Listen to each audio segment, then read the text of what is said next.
Hello YouTube, Paper Thomas here with my post day one opinion and analysis.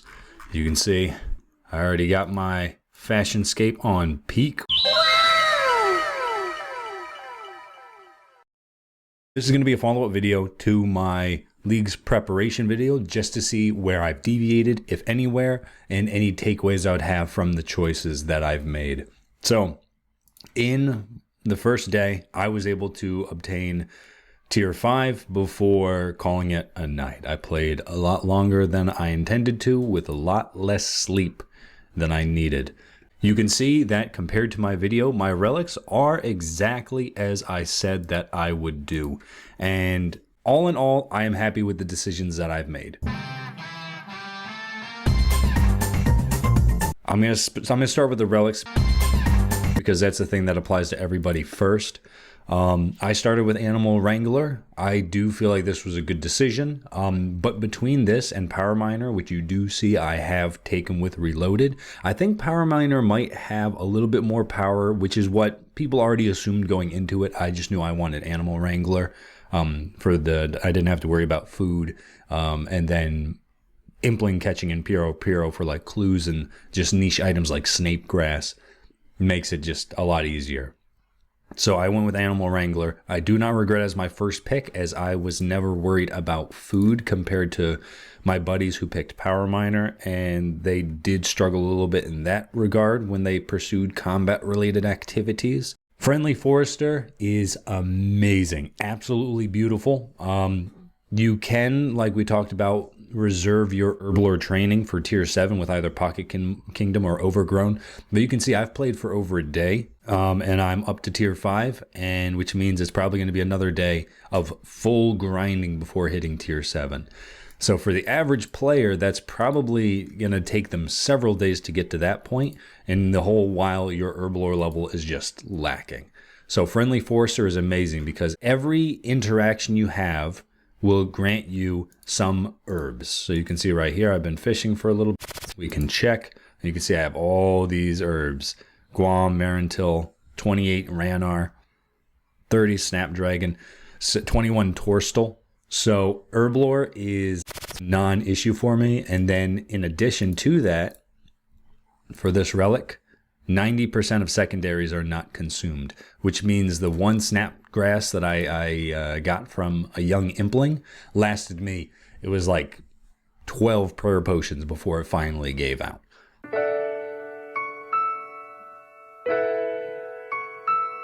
So secondaries are hardly an option, whereas that might still be an option for the later tiers. Tier 3, Clue Compass, all the way. This is the best relic, hands down, compared to Bank Heist and Fairy's Flight. Any clue scroll you get, you are just teleporting around the map for. And then not only that, Clue Compass makes early construction training very easy because, and this is a cool little just tidbit of information, you could of course do Mahogany Homes. There's tasks behind that, so I definitely recommend that at some point. But for early levels, you can just hop around and make the stash units. This level 36 is from Daddy's Home, stash units, and a single oak larder so that I could get pots of flour for pies.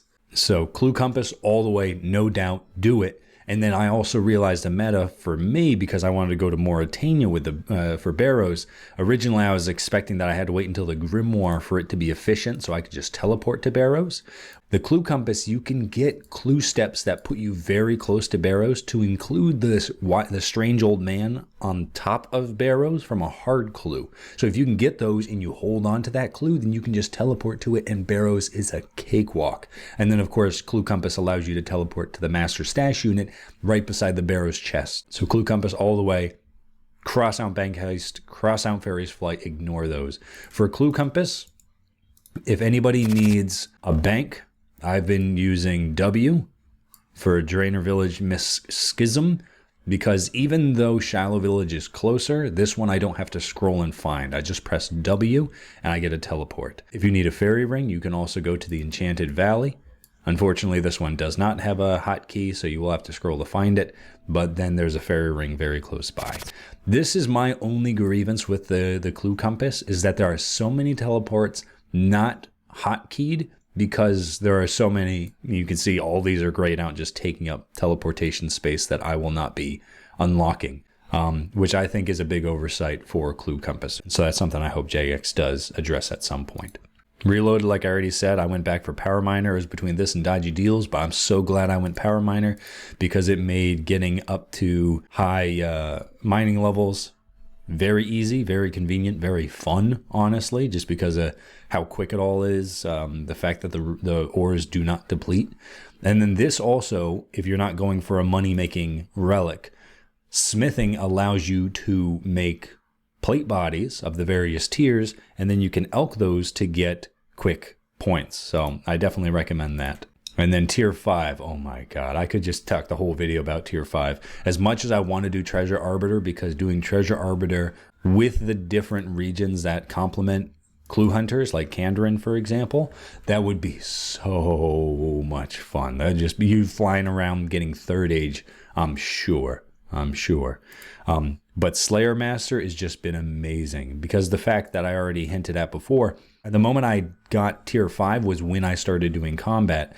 I went straight to, I just worked my way up. I started at Cave Crawlers, I went to Cockatrices, I went to Pyrofiends, and finally I went to Cave Horrors where I got my Black Mask, which then allowed me to go to Scurrius and kill him super easy because he was on task because he's a rat. And I had the Slayer Mask to give me the buff. So it's been amazing. Area-wise,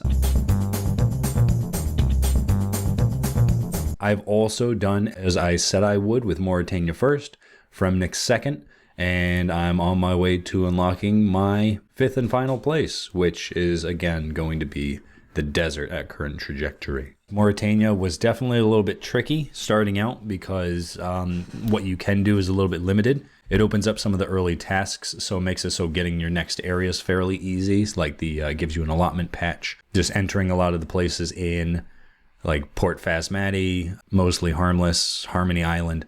Those places you can just knock out super quick for some easy tasks. For masteries, they're not something that you have to put off, and they just make your game so much more convenient. So for this first one, you want to get done as quickly as you can because this passive effect to save 95% of weapon charges, ammunitions, and runes makes it so the early game, even though you might be going melee like I am, I did magic up until tier 5. And when you go to Scurrius, I was getting 3 mil experience per hour at that point. So I flew up to these 70s in no time. To get that first mastery, just go and safe spot a hill giant. If you want to get a task done, go safe spot a moss giant.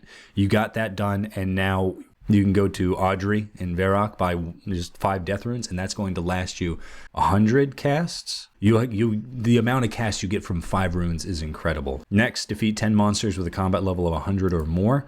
Go to the Enchanted Valley, take the fairy ring, teleport to the Isle of Souls, which will plop you out.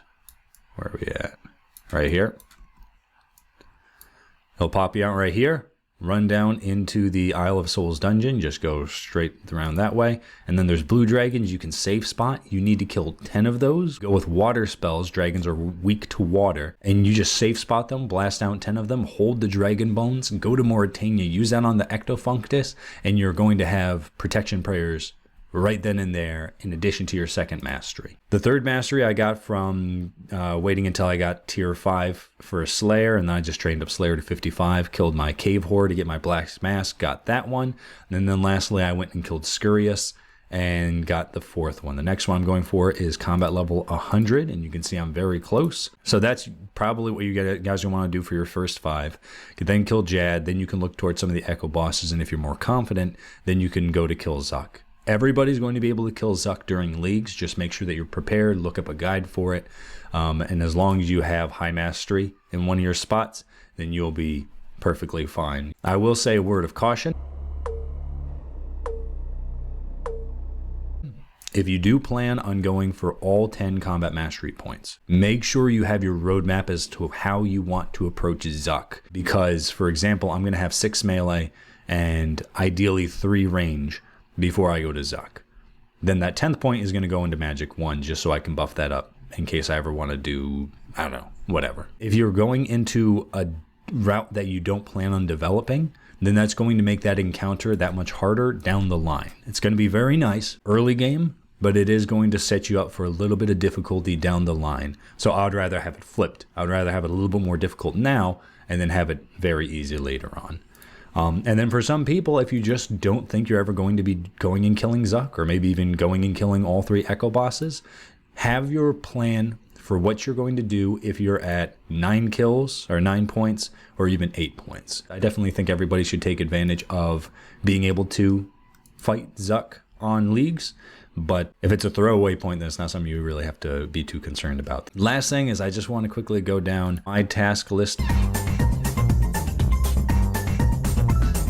Oh, speaking of which, and what I recommend doing, having the wiki up for all the tasks that you can do, because you can just constantly refer back to these. And as long as you're knocking out a task, you will get a little bit brain overloaded. That's perfectly fine. Just knock out every task that you see, just one at a time, and you'll be fine. But some of the high ticket items that you guys can go for really at any point, if you have Friendly Forester, make sure that you're cleaning 100 Aventos. The Scurrious Combat achievements are super easy. These pies and the Shooting Star are ones that you want to get done. If you can make an Oak Larder, you can get the pots of flour there instead of having to grind it yourself. And you only need 14 pie dishes. You just have to eat the pies to clear out the pie dishes, so then you're not hopping around grabbing those. Shooting a Mining Star, jump into the Star Miners CC, and some nice folk there will tell you to go into the Discord so then you can find the world. Do that, easy 80 points. Oh, forestry skills. When you're jumping around, make sure that you're participating in the forestry events. You can see like right here, for a pheasant forestry event. Even if you weren't there when it started, you can still get credit for the forestry events. So that's an easy 150 points or so that I've got from those.